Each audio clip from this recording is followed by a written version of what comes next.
اللہ نے تمہیں پیسے دیے ہیں، نئی گاڑی تم نے خریدی ہے، چھوٹے بچے کا جوتا کیوں باندھ دیا آگے تم نے؟ جوتا باندھنے سے اگر یہ ایکسیڈنٹ سے، حادثے سے گاڑی بچ سکتی ہوتی ہے تو پھر پاکستان کے جتنے پی آئی اے کے جہاز ہیں سب پر باندھ دینا چاہیے، سب پہ جوتے لٹکے ہوئے ہیں۔ عجیب تم نے فلسفہ تراشا، کسی نے جو ہے وہ کالی رنگ کی پٹی باندھ دی نیچے، اس سے اس کو نظر نہیں لگے گی۔ گھوڑے کے پاؤں کے نیچے جو کھری لگی ہوئی ہوتی ہے، کچھ لوگوں نے اپنے گھروں میں وہ باندھی ہوئی ہوتی ہے کہ اس سے ہمارے گھر کے اندر کوئی مصیبت نہیں آئے گی، کوئی تکلیف نہیں آئے گی۔ کسی نے ہنڈیا اپنے گھر کے اوپر الٹی رکھی ہوئی ہوتی ہے، یہ ہنڈیا بچا لے گی، اور میاں ہنڈیا کیا بچائے گی تجھے؟ اللہ کے قہر سے کچھ نہیں بچا سکتا۔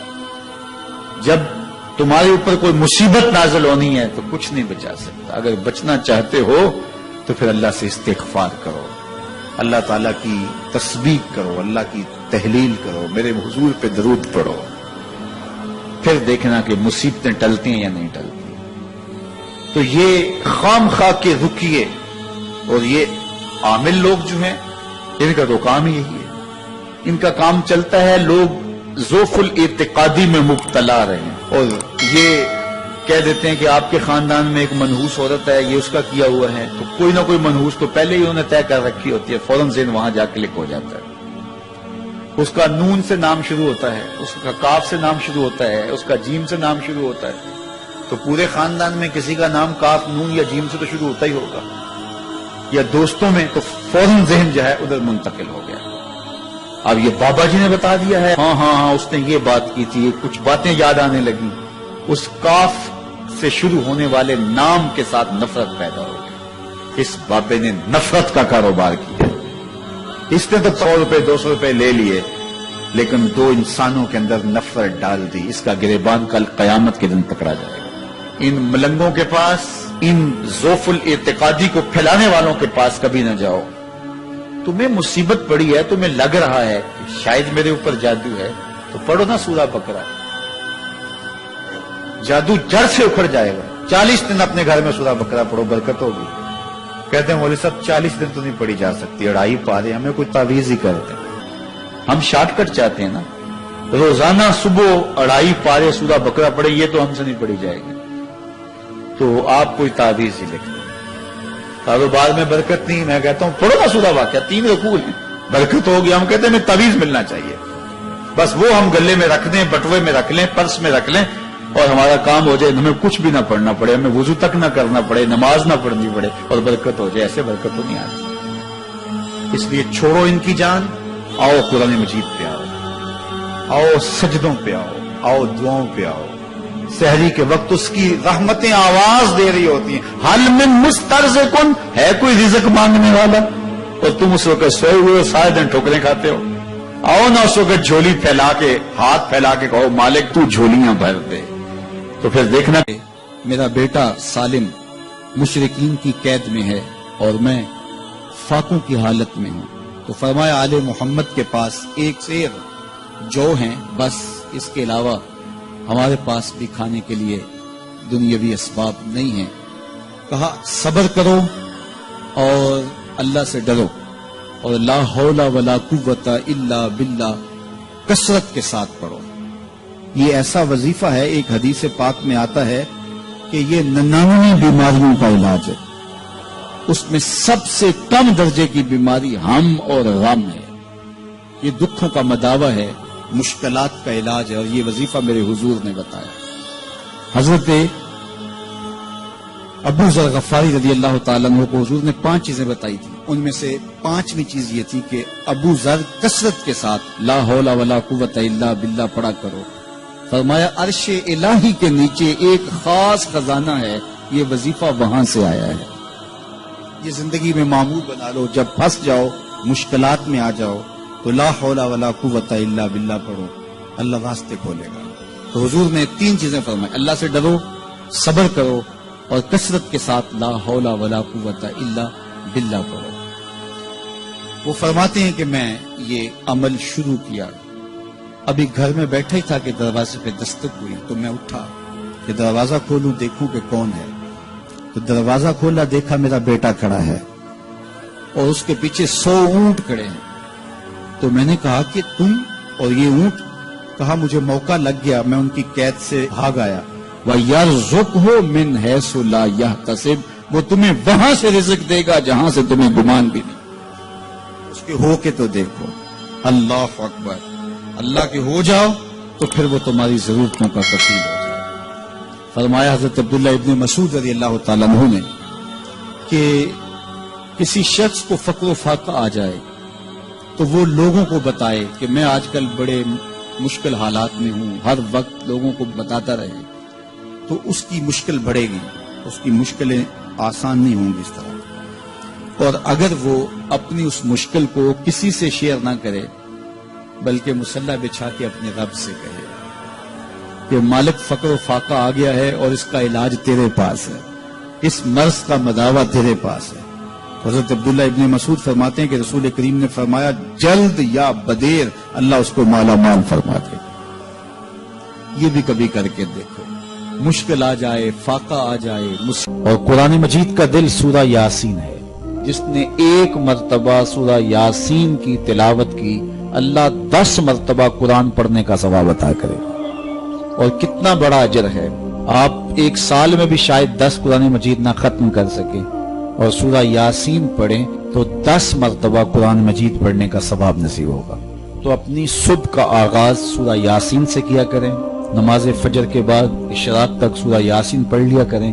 سورہ یاسین اگر آپ پڑھ کے اپنے دن کا آغاز کرتے ہیں، آپ کا سارا دن خیر سے گزرے گا۔ اس دن اگر کاروبار کریں گے تو برکت ہوگی، اس دن بہت ساری بیماریوں سے، آفات و بلیات ارضیہ و سماویہ سے بچے رہیں گے، لوگوں کے شر سے، حادثات سے محفوظ رہیں گے۔ میرے حضور نے ارشاد فرمایا قرآن مجید میں ایک سورت ہے جس کی 30 آیات ہیں، اگر کوئی شخص اس کی تلاوت کرتا ہے تو وہ سورت پڑھنے والے کی شفاعت کرتی ہے، اور اتنی بار شفاعت کرتی ہے کہ اس کو بخشوا کے چھوڑتی ہے۔ وہ سورت کون سی ہے؟ وَهِيَ تَبَارَكَ الَّذِي بِيَدِهِ الْمُلْكُ، یہ سورۃ الملک ہے، 30 آیتیں ہیں۔ جو شخص اس کی تلاوت کرے یہ اتنی بار سفارش اللہ کی بارگاہ میں کرتی ہے کہ اپنے پڑھنے والے کو بخشوا کے چھوڑتی ہے۔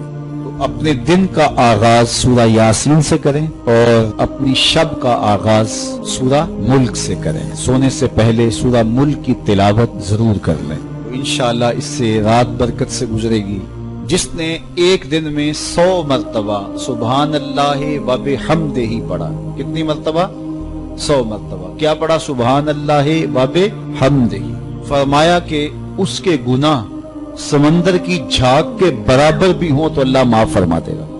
تو یہ اپنے وظائف میں شامل کر لیجئے، سبحان اللہ و بحمدہ۔ اور حدیث بخاری ہے کہ 2 کلمے ایسے ہیں جو اللہ کو محبوب ہیں اور زبان پر مشکل نہیں، زبان پر بڑے آسان ہیں، اور جب میزان پہ رکھے جائیں گے تو پلڑے کو جھکا دیں گے، بڑے بھاری ہیں میزان پہ۔ وہ 2 کلمے یہی ہیں، سبحان اللہ و بحمدہ، سبحان اللہ العظیم۔ تو اگر اس کو 100 مرتبہ روزانہ پڑھے تو سمندر کی جھاگ کے برابر بھی گناہ ہو تو اللہ معاف فرما دیتا ہے۔ اللہ فرماتا ہے ما یفعل اللہ بعذابکم، وہ تمہیں عذاب دے کے کیا کرے گا؟